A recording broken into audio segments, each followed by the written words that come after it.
Hello, CherieHanson here. I had an interesting conversation with someone this morning, and what popped up in my head is the statement, oh, this is a person who's trying to get sober. Let me explain a little bit about this, how I've come to see it. I know the way I think is not the way anybody else thinks. So it always take out the map, show you how I got there. If you stay with me, maybe you'll come to the same place or maybe not. I don't know. So what came to me was getting sober. You look at the word sober. The word sober means stoic, grounded, secure, in a place that you can trust. A sober person is someone who doesn't start yelling and dancing at the fire where they're burning a witch. So the question came to me about how many ways are we now drunk or addicted because of social signaling? Now, you've heard me talk about this before, social signaling.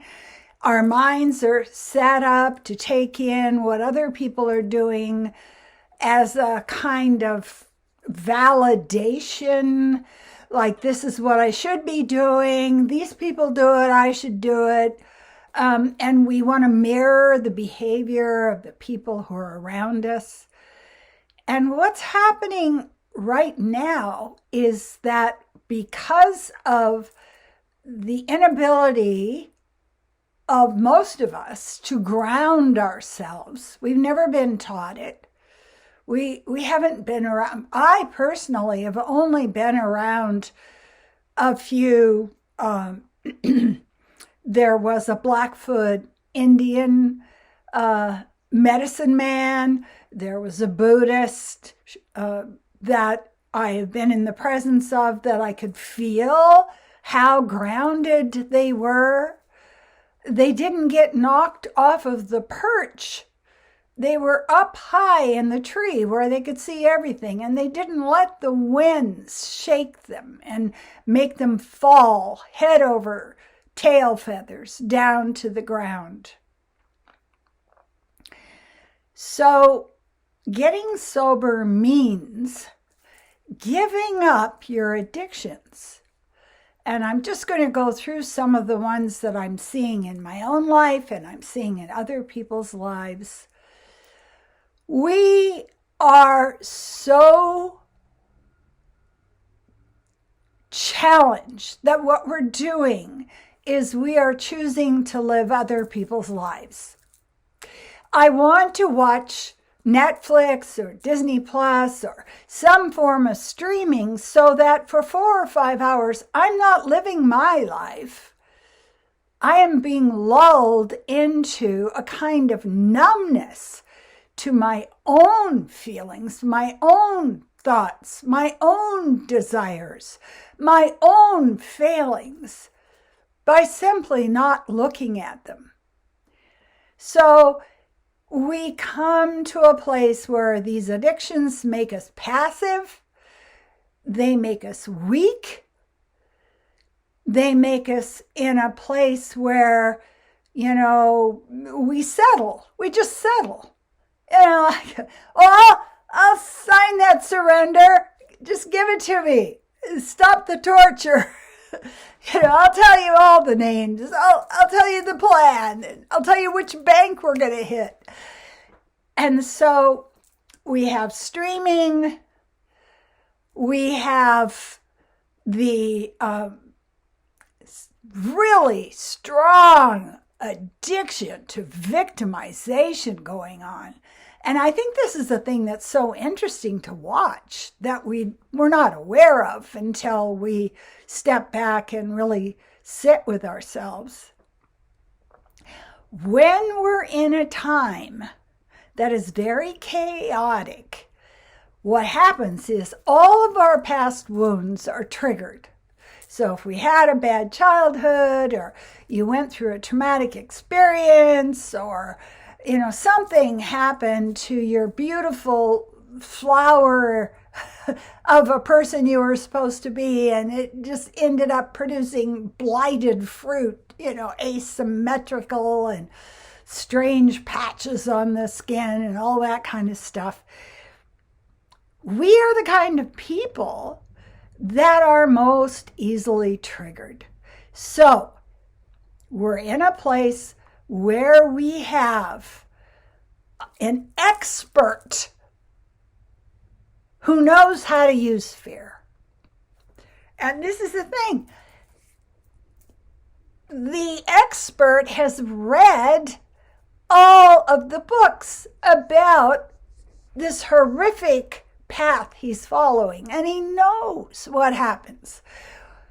He knows that he has to supply new cannonballs to come in and hit the village all the time.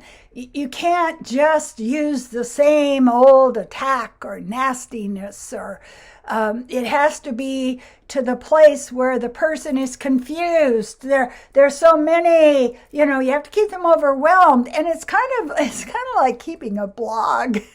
My mind always goes that way. I have a blog. I have to keep posting something on it. But when a master manipulator comes along, they know that they have to keep us terrified. And we're not terrified if it's the same news as yesterday. We've already started to calm down a little bit.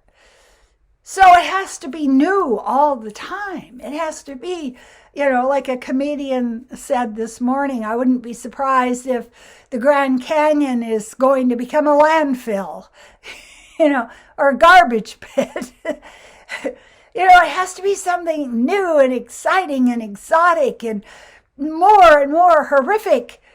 So we become addicted to the drama.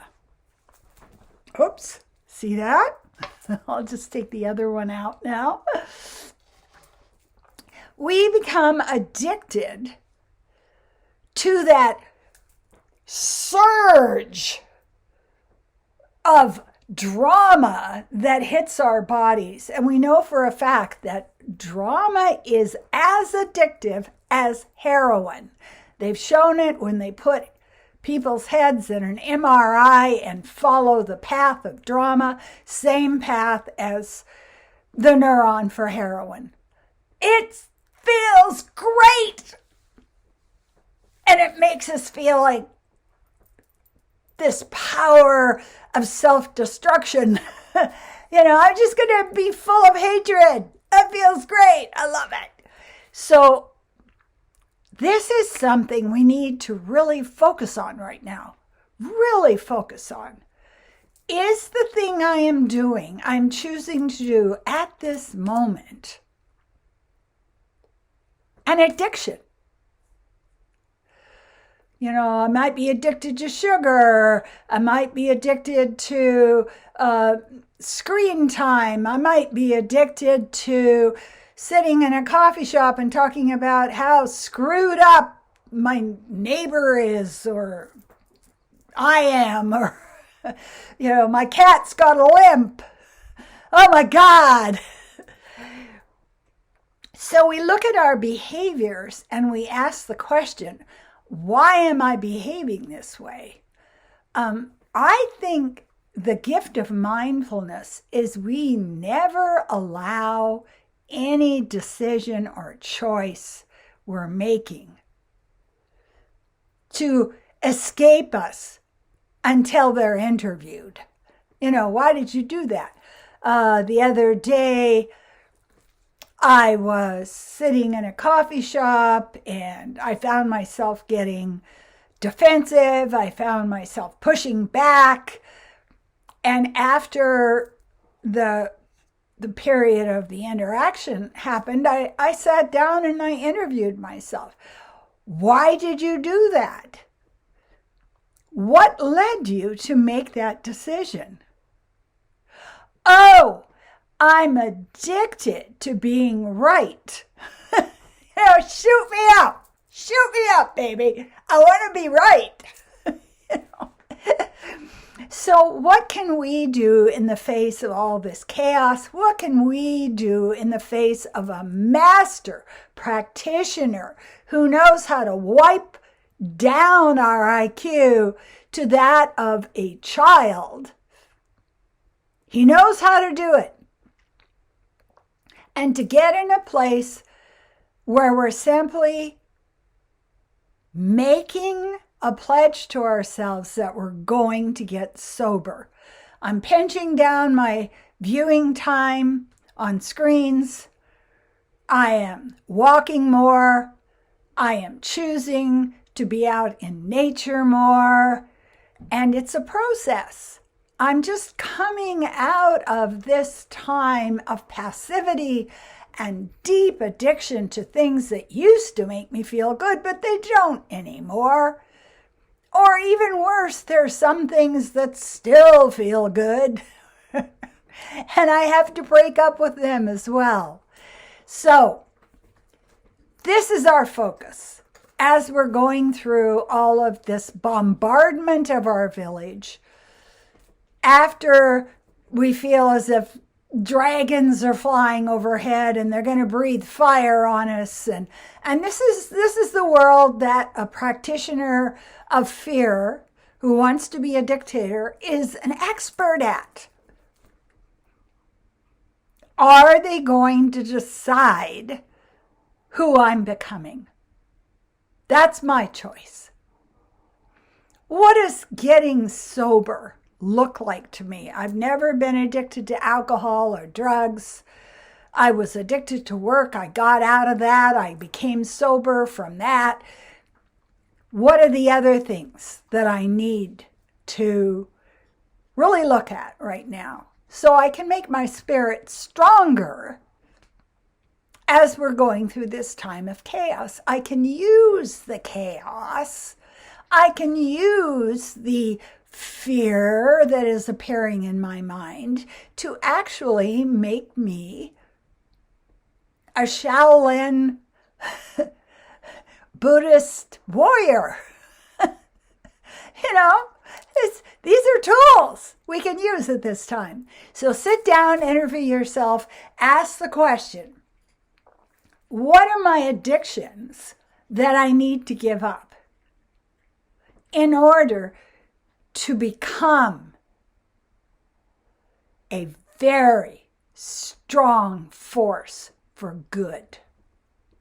That's the goal. Thank you so much. Do subscribe if you haven't subscribed. Subscribed. Described. I'll describe anything. That's me. Oh, look, there's a tree out there with a bird. No. So thank you for subscribing. Thank you for giving a thumbs up. Thank you for your very kind comments.